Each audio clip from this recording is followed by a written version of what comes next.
Hey, hi guys. So we so we are tackling this week the Arab-Israeli conflict and the Palestine issue. This is the first lecture in this topic. Um, so basically, it's a different story from the other stories we told about, other Arab countries. So it's not a story of a state building in Palestine. It's actually a story of efforts or factors that prevented state building in Palestine. Um, so the starting point here is the very existence of the third party, which was Britain, that played important role in promising this piece of land to another party, which was Zionist movement. So it's actually so we are trying to examine or to investigate the interaction between three main players: the British Authority or the colonial power of the British Authority, and then the Palestinian Arabs and the Zionists. How actually they took up the promise in order to establish this Jewish national home in Palestine, and where this claim to Palestine, this piece of land, came from. So we have to cast a light on the origins and the emergence of political Zionism as an ideology, and the occupation of religion in this political Zionism. So actually, the like um, the early origins of this political Zionism came from the idea of being dispersed from Palestine by uh, the presence of the Roman conquest in the region.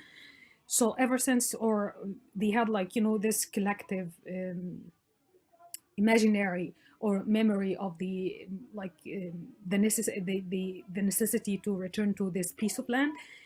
What added to this historical memories of the reigns of David and Solomon. So it's actually like establishment, this image or the memory of establishment of the kingdom of Israel after the Exodus represented kind of fulfillment of the God's promise to the Jews. So they had this kind of belief and the claim to establishing the a national home in of Jews.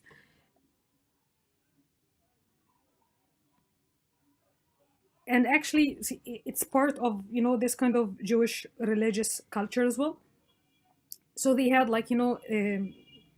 the sentiments of Zionism was deeply ingrained in Jewish religious life as well. So it's kind of it came it didn't receive any kind of organizational expression until the late of the 19th century. But they had this kind of imaginary about the existence of national home, a Jewish national home.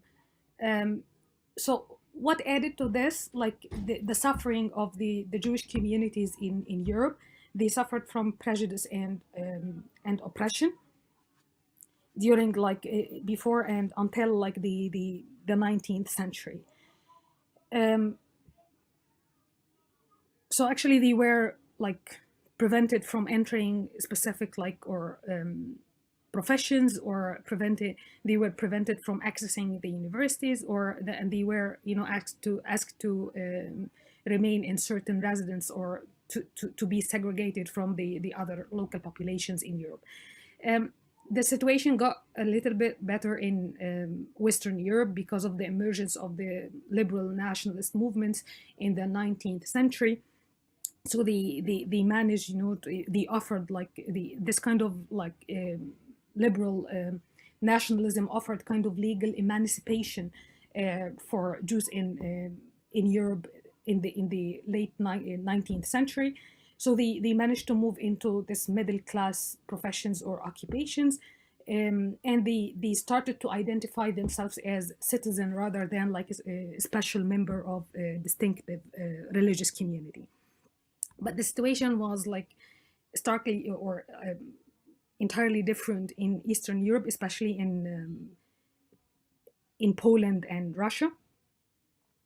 So they suffered from persecution or severe, like, persecution of the Jewish community in Russia and Poland. So many of them actually migrated to the United States or other countries, and the remaining ones, like, they did seek refuge in this idea of political Zionism, the promise of return and the establishment of a Jewish nationalhood. So there had been, like, since the 19th century, as I mentioned, without clear, like, kind of organizational expression, but there had been kind of some unsuccessful efforts, to support, the Zionist cause. So in Eastern Europe, like, some groups formed, this the association called Lovers of Zion, but in order to kind of to support or to finance some agricultural settlements in Palestine, but they lacked funding and money in order to sustain their effort. But actually, it left, kind of historical memory for, believers in political Zionism, and it triggered some sort of intellectual work in order to face, this perpetual alienation status in Europe, and this anti-Semitism in Europe during that period.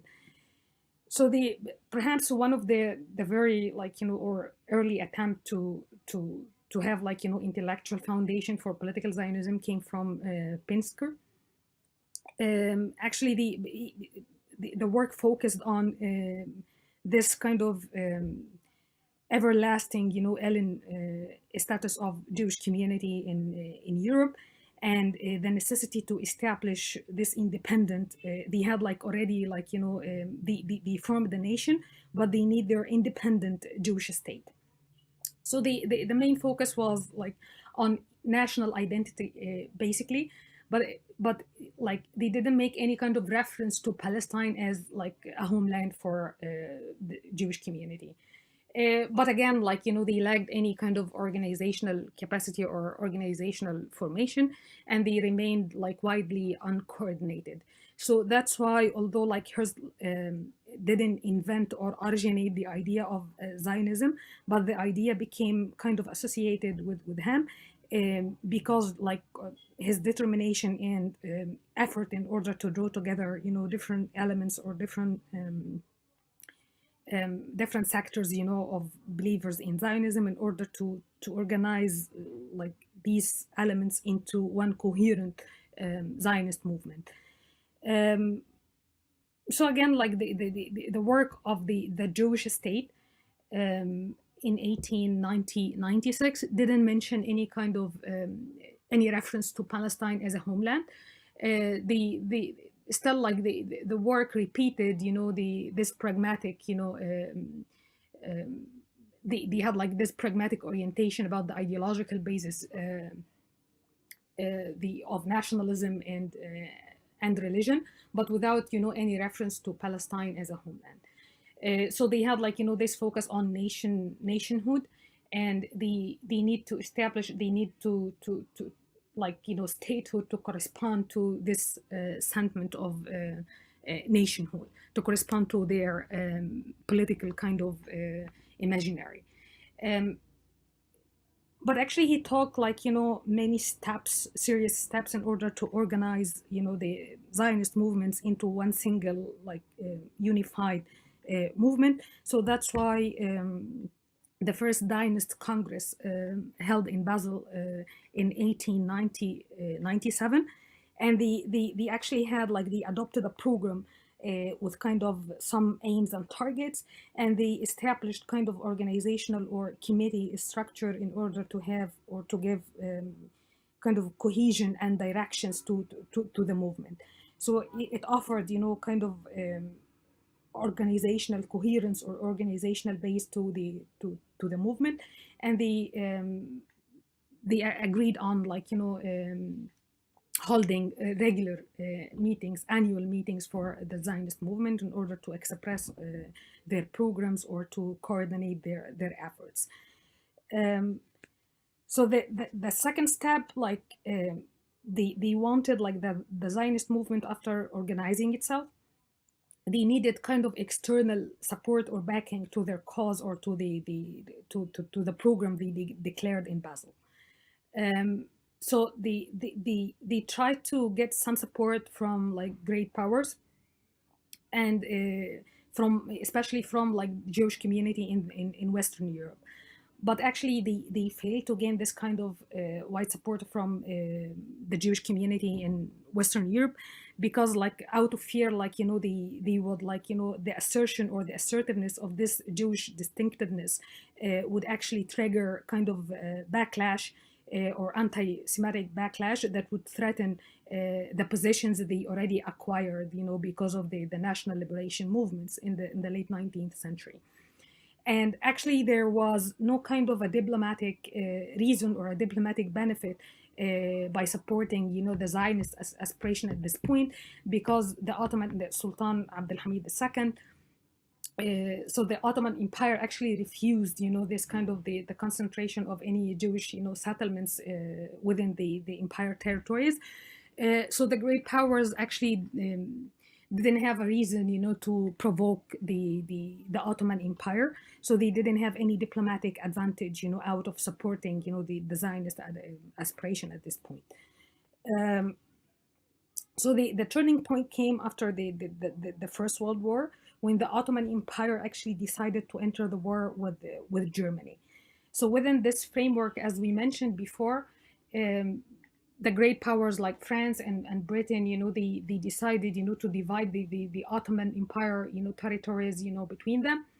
And Sykes-Picot was, like, you know, one of these, like, you know, framework. Another one was like Balfour Declaration. So it was like it was actually a unilateral move from Britain, and the British policy was based on like kind of ill-founded beliefs in order to foster the wartime alliance. For Britain, for the British authority back then, they had, like, you know, some belief about, or some doubts that the perhaps like the Jewish community in the United States would support Germany in the war, if Germany like, you know, took some favorable measures in order to appease the Jewish community or the Jewish population in Germany. And again, like, you know, Russia was like on the brink of like this revolutionary change right before the Bolshevik revolution.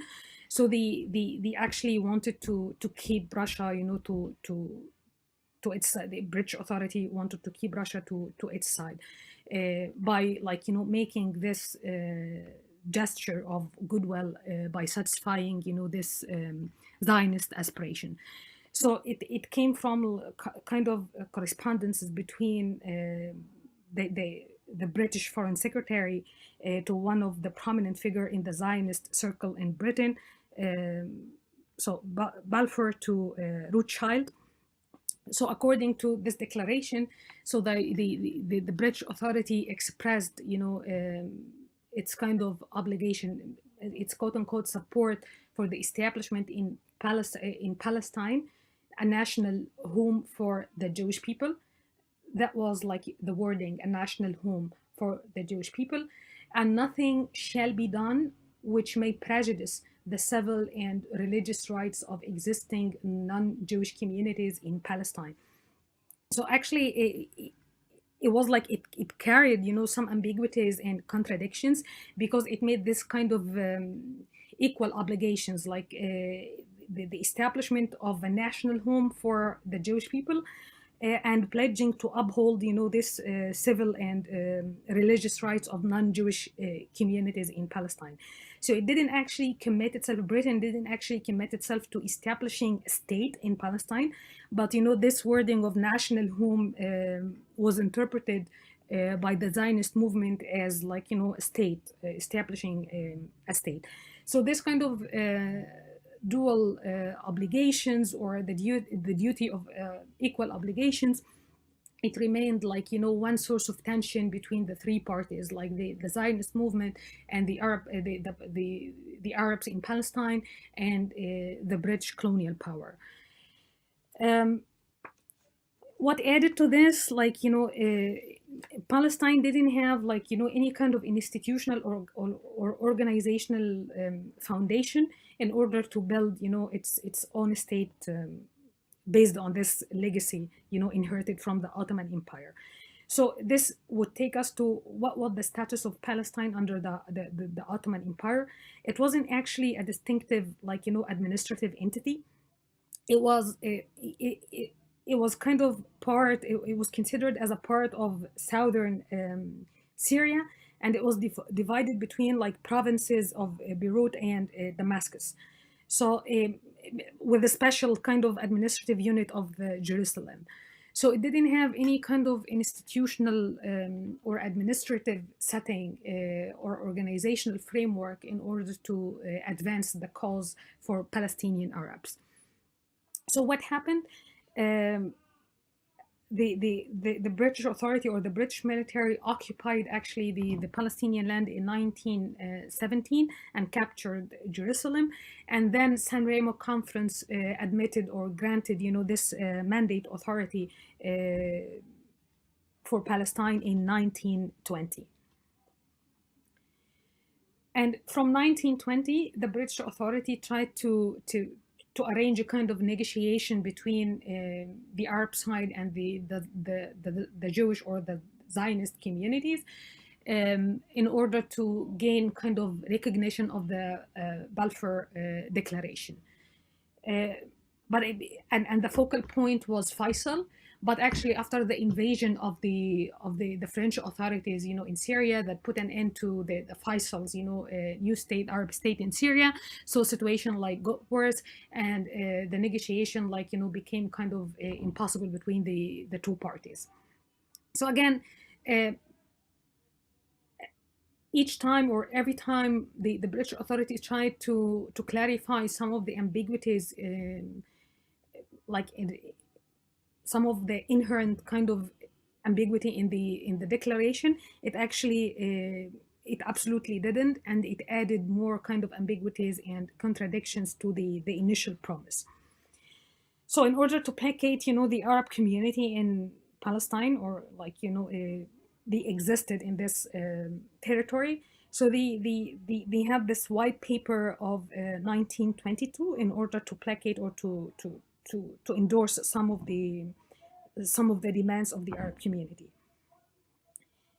So it actually it asserted that, like, the kind of the development of this Jewish of a Jewish state, in Palestine, didn't mean or didn't include any kind of imposition of a Jewish nationality on the Palestinian population. But at the same time, the white paper conceded, certain Zionist demands by referring to their right in order to exist in Palestine, and to take a bride, on this religious and racial grounds.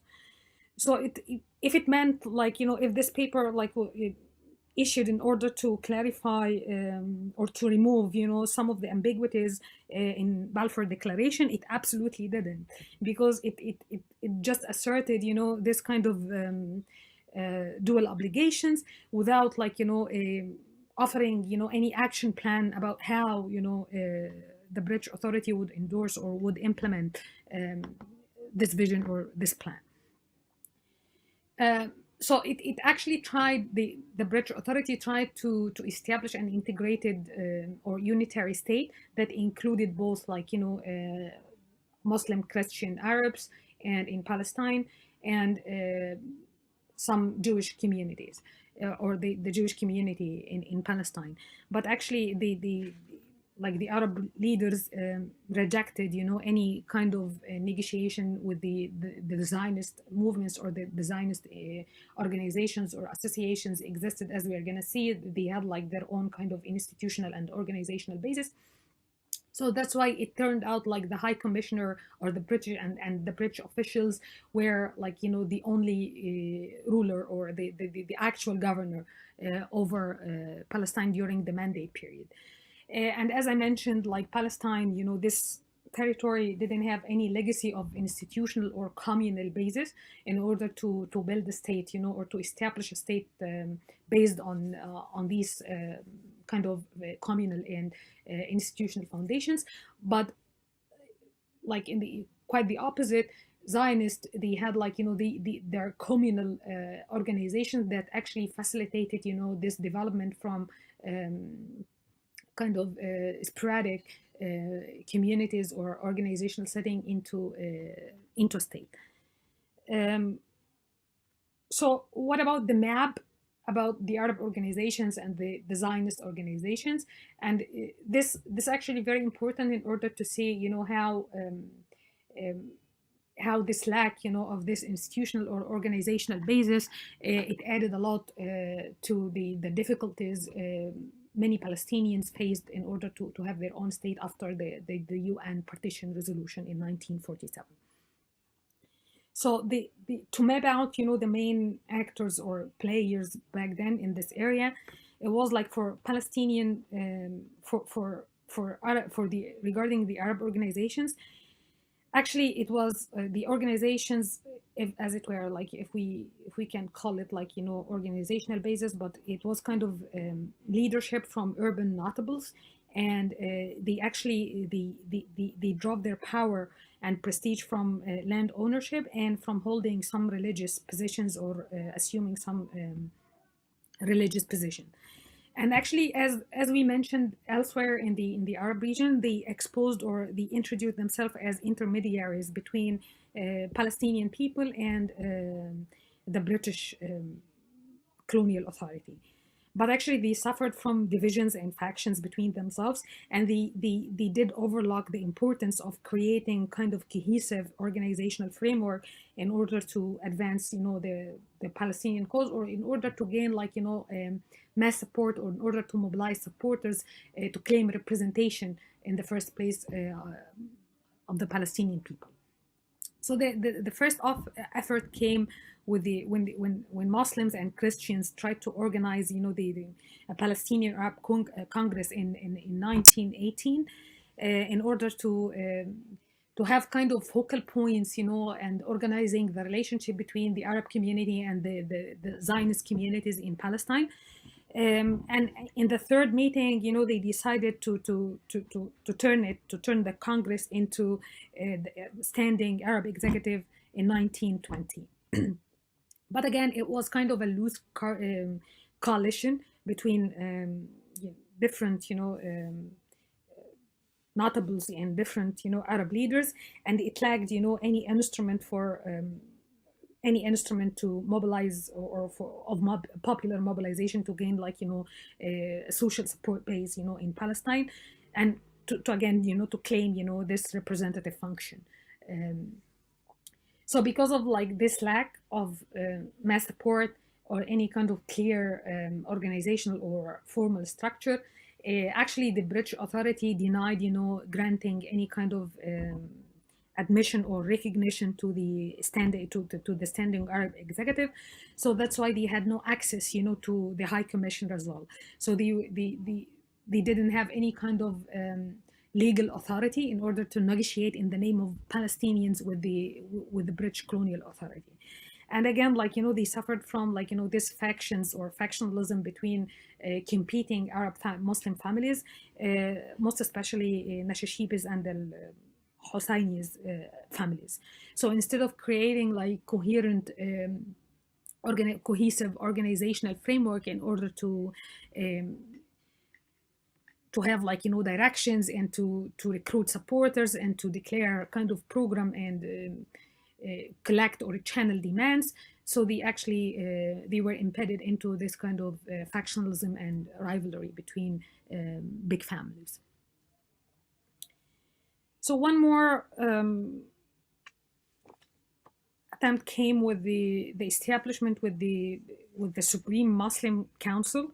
So the religious position of the Mufti was acknowledged as honorable position, and people had to respect the Mufti of Jerusalem. And it was Hajj Amin al-Husayni, he was the Mufti of Jerusalem, and he presided over, this supreme Muslim council.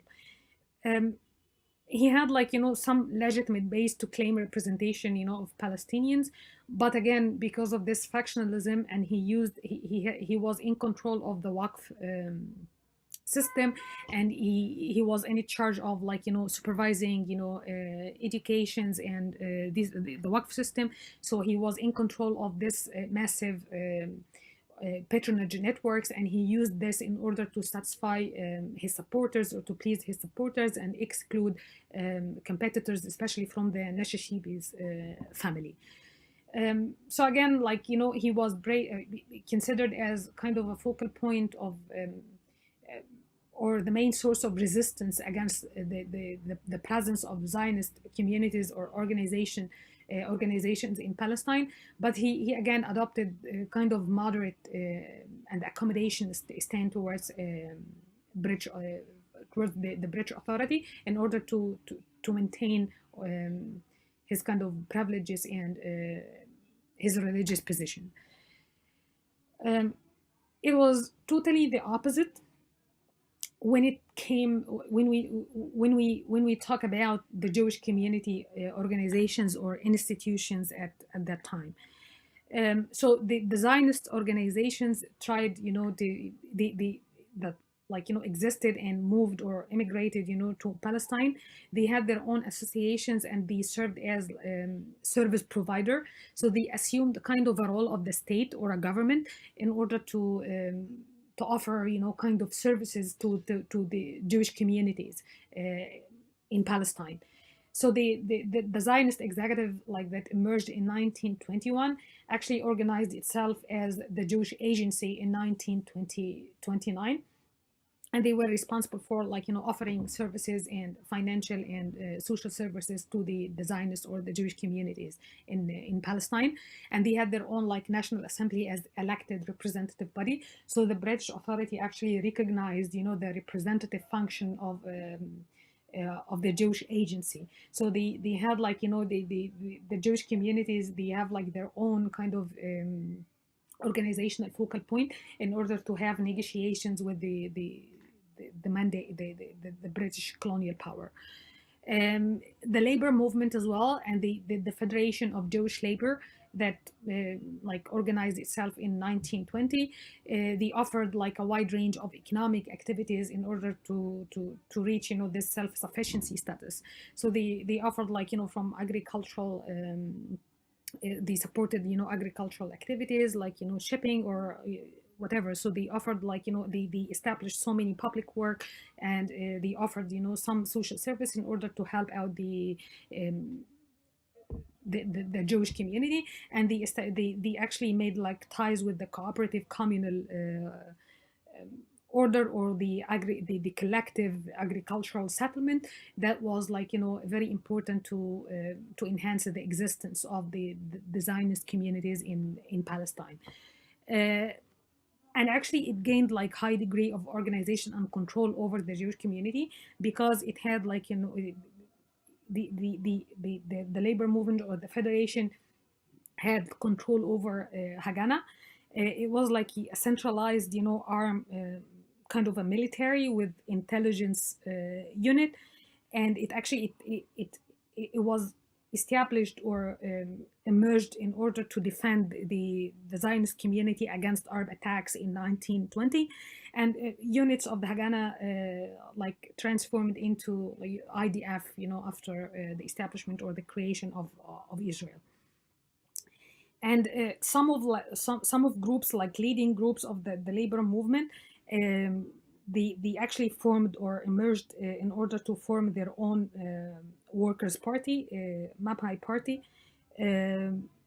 So the party actually embraced this Zionist political vision and this the outlook of socialist egalitarian program as well. One of the leading figure was David Ben Gurion, was one of the most prominent, Zionist figure that played important and pivotal role in establishing in the early years of creation or establishing the state of Israel. And actually it was like the Zionist movement or the Zionist organizations, they enjoyed some degree of cohesion and some degree of like directions and clear vision, but they had like some factions and divisions as well. So the emergence of revisionist Zionism as well emerged. They actually they disputed over like the extent, what kind of the territorial objectives, how extensive the how far they should go in order to obtain or to gain more territories, and the tactics in order to establish their own control over land or territories. So the revisionists they condemned this heavy reliance on the British Authority, and they needed to proceed further, and they did like set up their own military force, Irgun, that operated independently of the Haganah. And they related to the leader, the leader Japonitsky, and he actually endorsed this vision of massive Jewish immigration and large scale Jewish colonization in the annual Zionist conference in 1929. And he managed to attract more supporters by 1933. The movement actually lost like kind of its attraction by the death of its leader, but like one of his disciples, like Begin, was like a firm believer in this revisionist Zionism and expansionist policy and gaining more territories. And he was like he adopted this kind of uncompromised Zionism in Palestine, and he became one of the prominent political figure in Israel after its creation. So actually, it was kind of a gridlock or like stalemated position or situation between the three main actors. Like if we can consider like Palestine, the Arabs in Palestine as like a coherent or a cohesive actor. So the British, this dual obligation in order to protect the civil rights of Palestine, of non-Jewish communities or the Palestinian Arabs, and the endorsement of this Zionist aspiration, it triggered kind of violence, and it didn't satisfy both parties. Like the Zionist communities actually asked for more lands, or asked to British Authority to adopt more kind of tough position in order to endorse their or to concede some of their demands. And actually they were not able to stop, despite several times that they tried to impose kind of restrictions on immigrations, but they didn't manage to stop the influx of the Jewish immigration to the Palestinian lands, that actually intensified this kind of violent attitudes between the two communities, between the Zionist communal organizations and the sporadic kind of violent actions from different Arab sections. What added to this, like the land acquisition, and it actually the Zionist communities or the Zionist organizations tried to gain more land or control over lands through the Jewish National Fund. So actually, they tried to purchase lands from absentees, people who left, Palestine. So by gaining more lands, they deteriorated, the situation of like small landholders or peasants.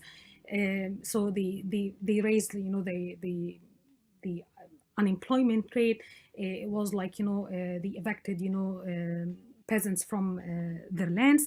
And the immigration flows as well, like it changed the demographic composition, and it triggered more kind of threats or fears for the part of the Palestinian Arabs, that they would lose their advantage, because like they would decrease in number because of this waves of immigration. it took like, several waves from 1919 till 1923 was like the first wave, and the second wave 1924 till 1926, and it was not like that kind of threatening, and it slowed down until from 1926 till 1933, and then like the immigration flows like doubled the size of the Jewish community between 1933 and 1936, and it actually after the eruption of the Second World War, the situation got worse because of the massive influx, of the Jewish immigration from Europe. So actually, this fed into this communal violence between Arabs and many Zionist organizations in the territory, and we can highlight like two or three main incidents. That like intensified the communal or the violent confrontation between two sides, the two sides. The Wailing or the Western Wall event in 1926. So what happened? Like both sides, Muslims and Jews, they have like claims to the wall, to the Western Wall. For the Jewish community, in order to lament the passing of this ancient kingdom of Israel. And for Muslims, it contained the Dome of the Rock of Al-Aqsa. So it had like some religious. It included some kind of sacred or religious position for Muslims as well. So it was actually what added to this. It was designed as a waqf, so it was effectively under the jurisdiction of Muslims or the Mufti or the Islamic Council. So both sides, they were allowed to use the wall for religious reasons, for like to do prayers or to worship or whatever. So but they were like especially like the Jewish community, they were prevented from setting up like many additional accessories, like to separate to segregate or to have a separation between men and women during to establish some setting in order to separate between men and women. So they were not allowed to add or to have any kind of additional or a different setup. And actually they repeatedly violated the regulations. So that's why the Mufti and the Supreme Council they launched the campaign in order to protect the holy place, the Western Wall. So that's why the violence erupted between both sides.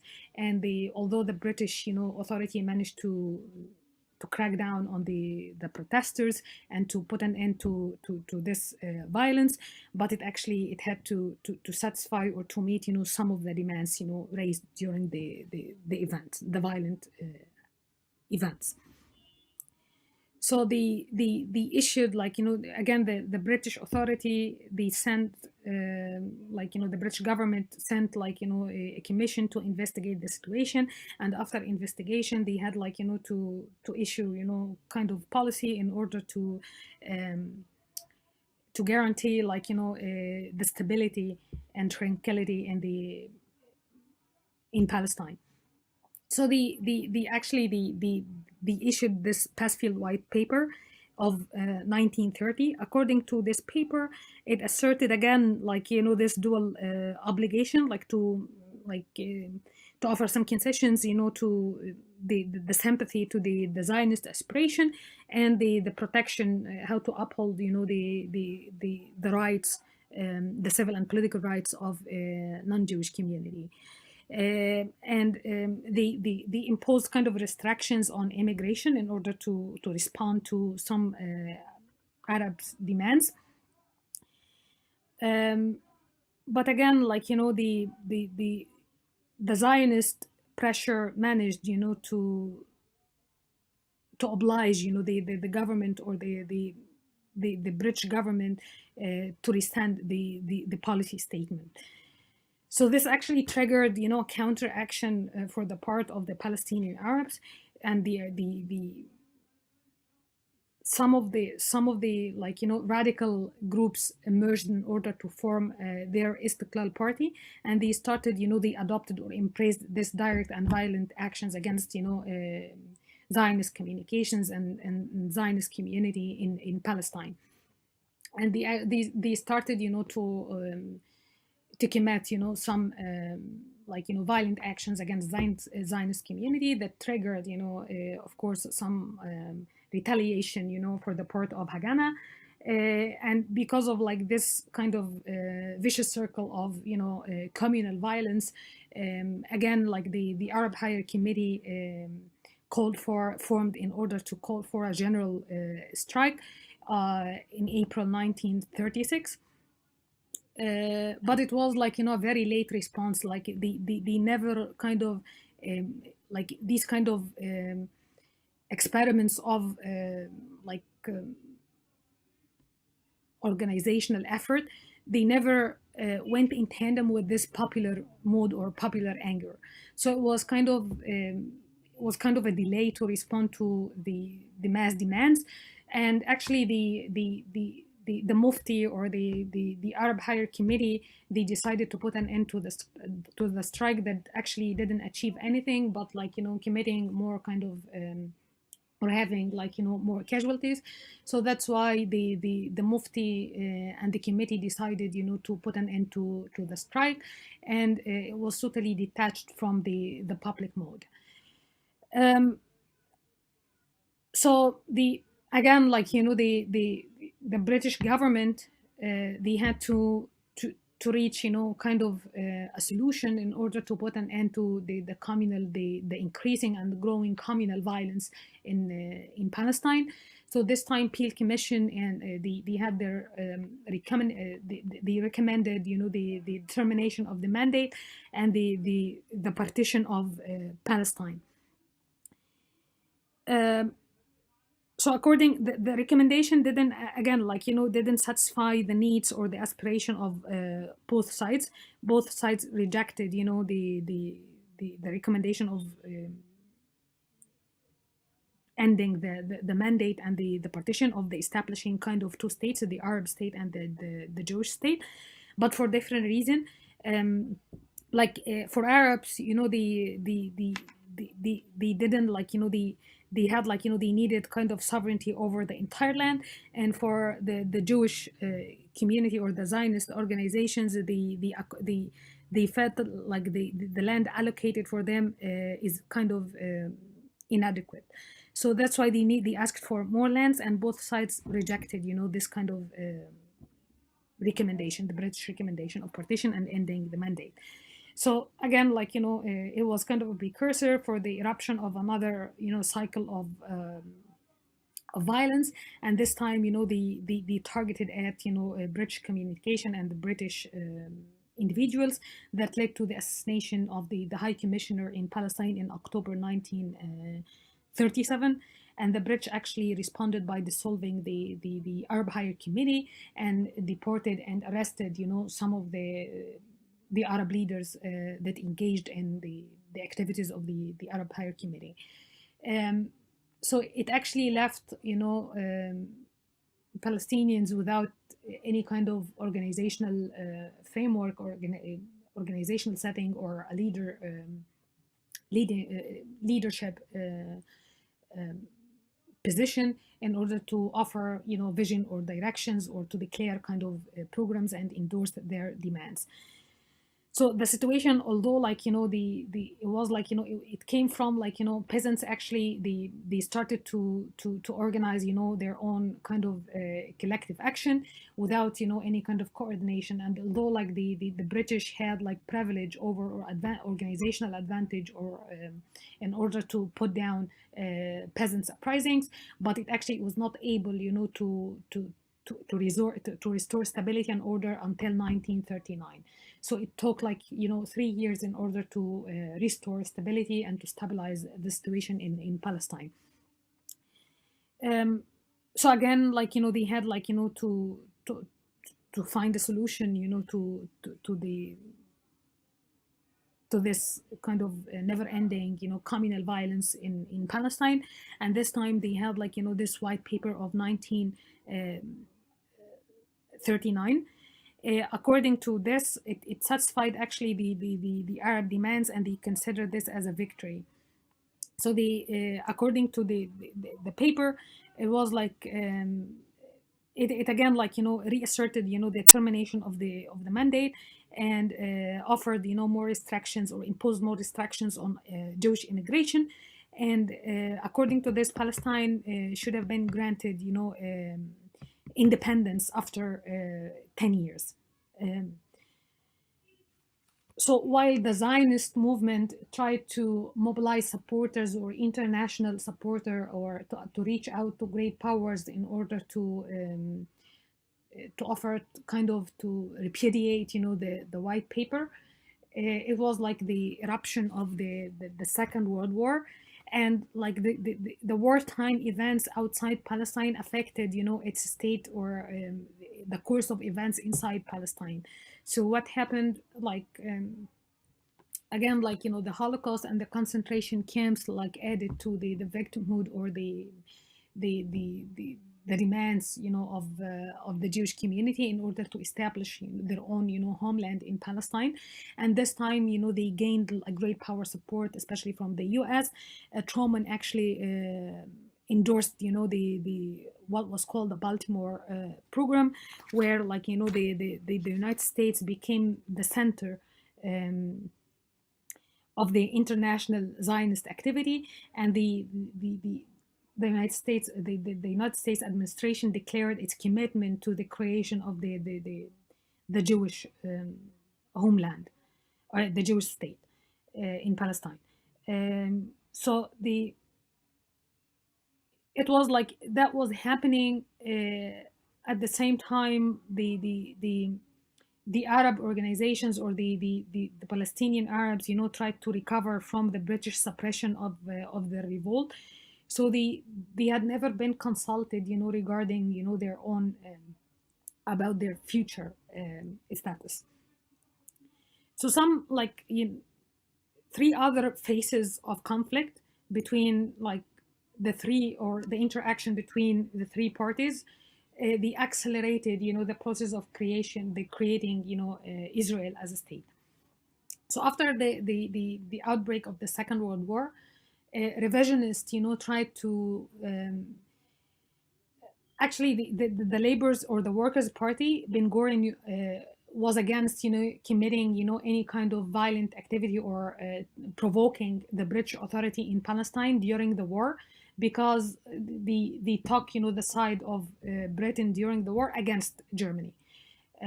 So they were not, like, overly supportive, of the idea of targeting, British communications or British targets in Palestine.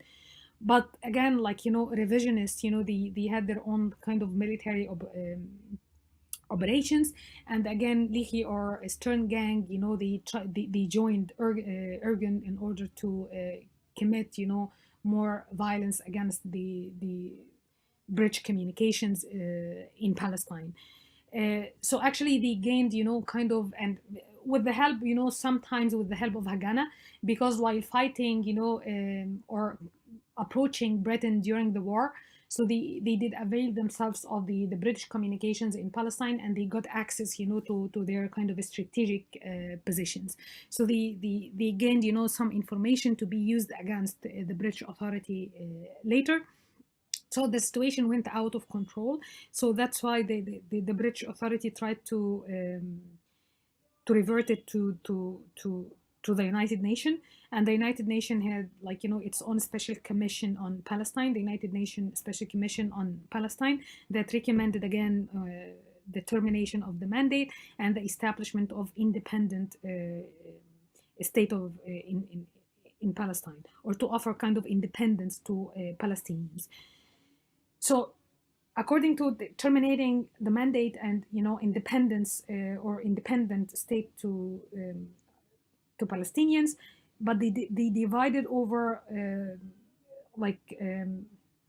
what kind of, like, state independent Palestine, should be. It was like a federal state, or like a separate, kind of state, for one state for Jewish community and the other for Arab community.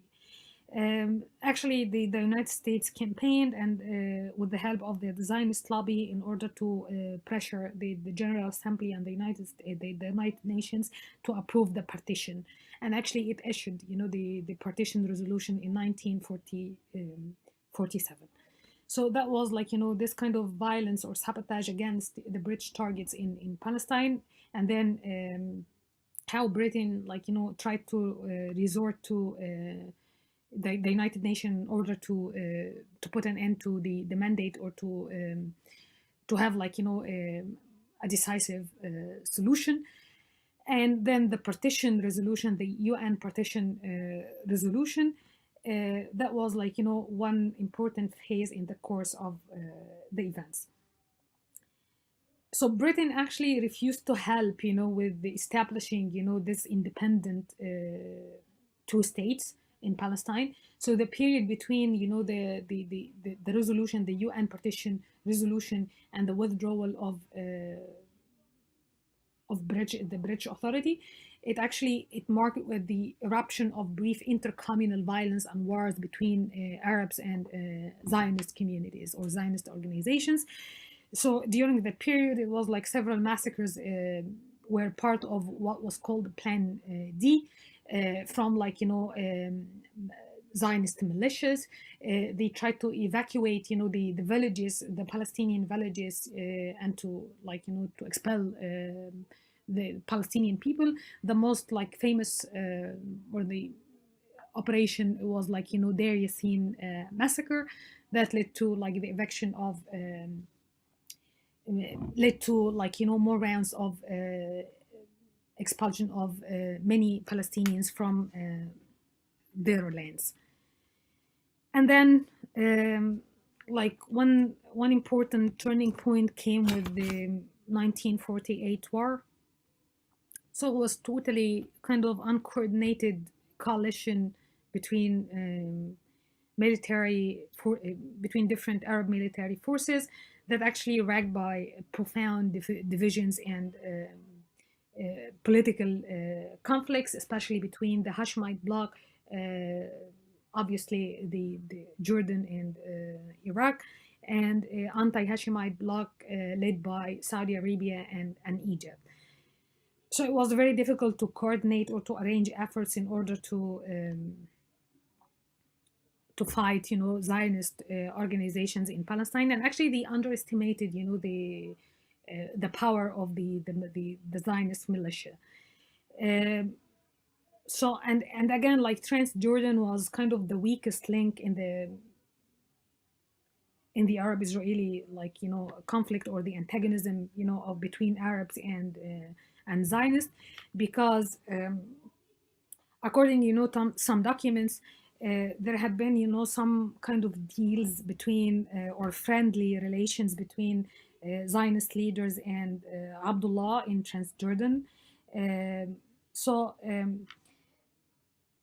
it was like, said, like, they made a deal that most of the areas, earmarked for Arabs, or for the Arab state in 1947, according to the partition resolution, the Abdullah, had kind of political ambition to have control over, the Arab lands, or the Arab state, to be part of his territorial domain, part of the kingdom of Transjordan.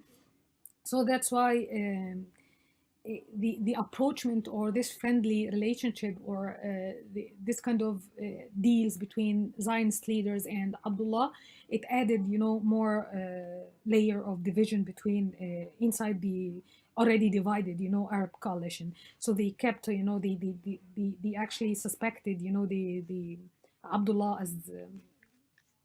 as an Arab leader, and they kept him kind of at arm's length. So again, like, some other kind of strategic mistakes as well done. So in addition to this uncoordinated and efforts and divisions between different Arab forces, um, like the United States tried, sorry, the United Nations tried several times to announce kind of truce that an arms embargo, but these kind of resolutions usually or always actually violated or was broken by the Israeli forces. So breaking these kind of truth, it was kind of a decisive turn in favor of the Israeli forces, because they used these periods in order to reorganize and re-equip their army. And the Arab states did quite the opposite. They didn't so in addition to this kind of ill-equipment and uncoordination, they didn't use this in order to reorganize forces or to re-equip their army. It was the in an effort just to thwart this political ambition of Abdullah, or the Transjordanian leader. So the Arab League and Egypt tried to establish the Arab government in Palestine, for the whole Palestine, to be in to be is kind of in Gaza, like to be positioned kind of in Gaza. But it was kind of a late response again, to the to the public opinion and to the kind of the course of the events, between inside Palestine and between Abdullah and the Zionist leaders. So what happened? It was he tried to take, Abdullah tried, instead of helping other troops or Arab military forces, he actually kept a neutral position in the hope of for gaining or more control over the lands allocated for the Arabs.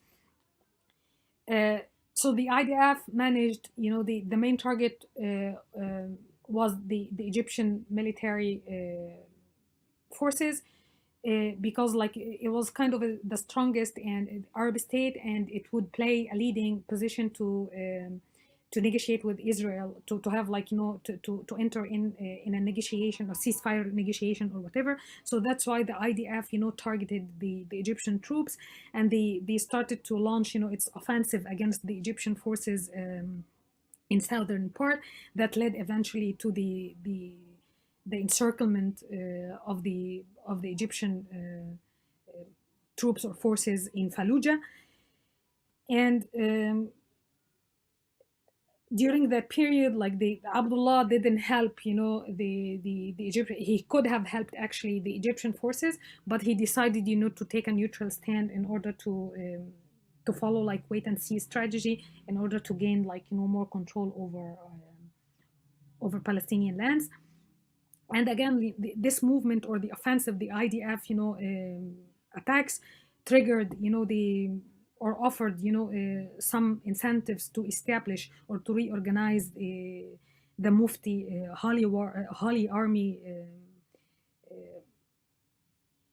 Jaysh al-Jihad al-Muqaddas, the Holy Jihad Army, jihadist army. But actually, again, the Arab Legion or the Jordanian military forces tried to nip in the bud the challenges came from this Holy Army of the Mufti.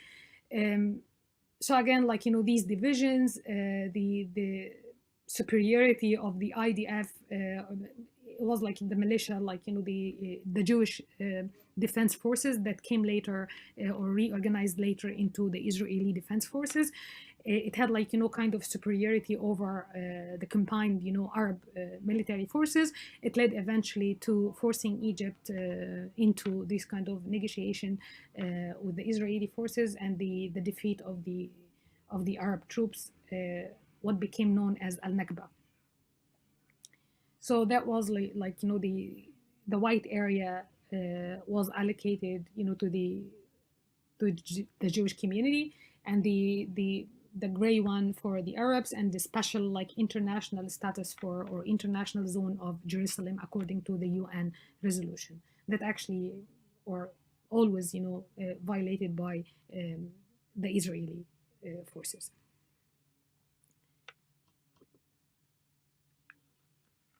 So like after these like three major like phases, or like three major events in the course of the events, like the launching violent actions against the British targets in Palestine firstly, and then intercommunal and violence between Arabs and Zionists, and like the massacres of different villagers in Palestine as part of Plan D, and then the Al Nakba, or the first Arab-Israeli war of 1948 that ended with the defeat of the Arab armies. It actually played important role in accelerating the process of establishing or creating, the state of Israel. So after the creation, it was like like in June like 1949, the UN actually decreed ceasefire put into effect, and brought like officially an end to the war. And ever since, it was like or at this point, it was like very easy for the pre-existing Zionist organizations to reorganize themselves, or to reestablish, reconstitute themselves into like um, into a state, like an institutional basis of a modern state. So what happened, like these organizational basis like helped out with the creation of Israel as a modern state. So the Workers' Party actually dominated, the one played important role during the struggle between the fight between the Zionist communities and the Arabs in Palestine. It dominated the Israeli politics between 1949 till 1977. Ben Gurion actually dominated, the prime minister office, or the minister of defense offices during until like the 60s, and he had like this forceful character that helped a lot with the enhancing or harnessing the state control over different factions. Some units of the Haganah reorganized as the IDF, the Israeli Defense Forces, and actually Oregon they refused to get integrated into a regular army. And it was like when they tried to have like their own independent operations, Ben Gurion actually harshly cracked down on them and dismantled their organizational basis in within the newly emerging state of Israel. And part of them actually, after the dismantling the independent units, part of them they got integrated into the IDF. And they had like for the polity structure, so they decided to go for parliamentary democracy with like unicameralism feature. So they had like only one legislative, or one like council, which is the Knesset. um, and because of like this kind of, despite the popularity of the Workers' Party within this framework of parliamentary democracy, it was very difficult for one party to achieve like majority. So that's why like parties they had like a very the threshold amended several times, but it was like 1% in order to they opted for the proportional representation as well in the parliamentary democracy. So that's why it was very difficult for any political party to gain like a majority inside the Knesset. So that's why they had to form a coalition. What helped with that, the threshold was kind of 1% in the very early years. So that's why they had to reach out to small parties in order to form a government. And the prime minister obviously is the real, or the actual the lux of power. And the president took this kind of ceremonial position. They had like not no real or actual power to exert. For the demographic composition and the status of Arabs, it created kind of never like everlasting hostility between both sides, because the Zionist project they didn't have any or the Zionist vision of creating Jewish homeland. It didn't have any sort of position to non-Jewish to be positioned inside the their own, like, nation state. Um, so for them, it was the vast majority came from East Europe. So they were kind of Eastern European. They had like Eastern European origins, and they called Ashkenazi. And but some Oriental Jews as well, like, they transferred, or they traveled to Israel. Most of them, or part of them, they were like, Arab Jews, and they composed, this Sephardic category. So it was very difficult for the Oriental Jews to get integrated into the society, the new society. They had, like, the same religion, but they had, like, different like culture and different, social visions. So it was very difficult to get integrated, and actually they were kind of excluded from the political process or from the polity structure, especially during the first years, the early years of Israel. So that's why, like, it was very difficult. They felt like, kind of they were kind of segregated, and they had to lash out against, the political establishment in 1977, as we are going to see elections. It was kind of a penalty voting to vote against the Labour Party, the Workers' Party. So in order to offer like a unifying device, in order to, like, to integrate, different Jews from different, political and social, they came from different political and social backgrounds. So the language Hebrew, offered, very important unifying device for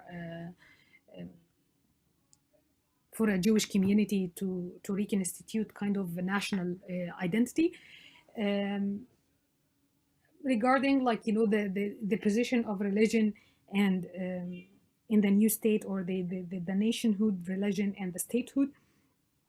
So because, like, national identity, it has like two components. It might be like secular component and religious component as well. So some would believe that like Jewish nations, like they would develop, a political culture, or they might have their own state that would, like, separate religion, that would guarantee kind of a separation between state and religion. But others actually adopted, different, or quite the opposite, viewpoint, that it would be very difficult to establish like a Jewish nation without adopting, Torah, or, like, without having this biblical foundation as a kind of authoritative guidance for the evolution of the state and society. Like a middle ground was like, or is technically or effectively difficult because of the determination of the Jewish, the Orthodox, Jewish religious establishment. So it became like, deeply embedded into, like, the institutional configuration of the state. Like the law of return of 1950, for example, it allowed the state to offer the citizenship to any Jewish immigrants.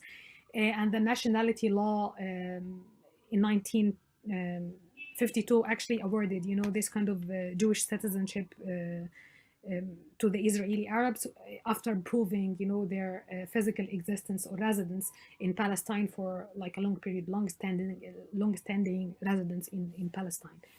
But actually, it was like it includes, some. It includes religious element, like, the citizenship and nationality to any to Jews or immigrant Jews, and the judicial system as well. It's like rabbinical courts, or, this kind of religious or Orthodox religious establishment is a part of the formal structure, institutional structure of the state. They played important part in, like, appointing judges and in supervising, this rabbinical councils as well, in order to organize, the personal status,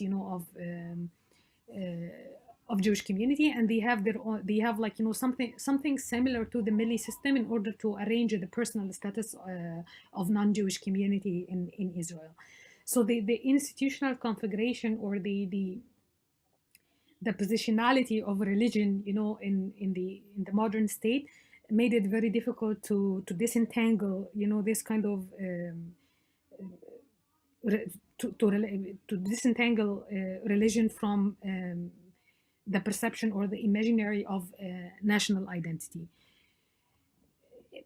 I'm not saying like it's some other like you can find some movements even inside Israel, like the call for this kind of secular national identity, but practically or effectively it's very difficult because of the legal framework or the institutional configuration of the state that allowed for a powerful position for the Orthodox Jewish religious establishment in Israel. And actually was created with like surrounded by Arab states. So Israel was created with this what was called like a siege mentality. So they had like the Israel as a state like feels like it's existential kind of threat comes from the Arab countries.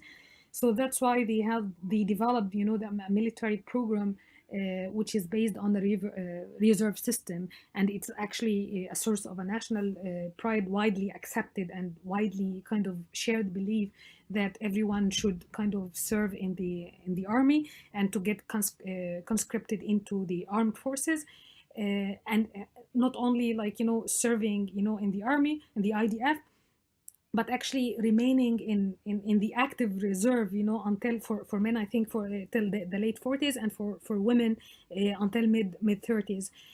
That was very kind of crucial and essential for Israelis, to maintain, or to protect, their existence, and to fend off, any potential attack would be coming from the Arab states that actually surrounded, geographically surround Israel. So like again, like Palestinians kind of never, it was like until this point it was like an issue of like refugee crisis, refugee camps. So never like they didn't have like any kind of organizational framework or any kind of leadership in order to speak or to claim any kind of representation for Palestinians. So the UN resolutions and these kind of any kind of international activities focused mainly on the situation or the living conditions of the refugees, but never talked about what kind of independence should be given to Palestine. So like the June War in 1967 and the emergence of paramilitary organizations that tried to find external bases for their military organizations played important role for the emergence or organization of the PLO that claimed and then Yasser Arafat to claim the representation of the Palestinians. And how like the June War of 1967 was another turning point, and then the war in 1973 with Egypt and the separate peace, and then like the different rounds of peace settlements between Israel and the Palestine Authority started from Oslo until recently. So this, I'm going to cover, hopefully, all these points next lecture on Thursday.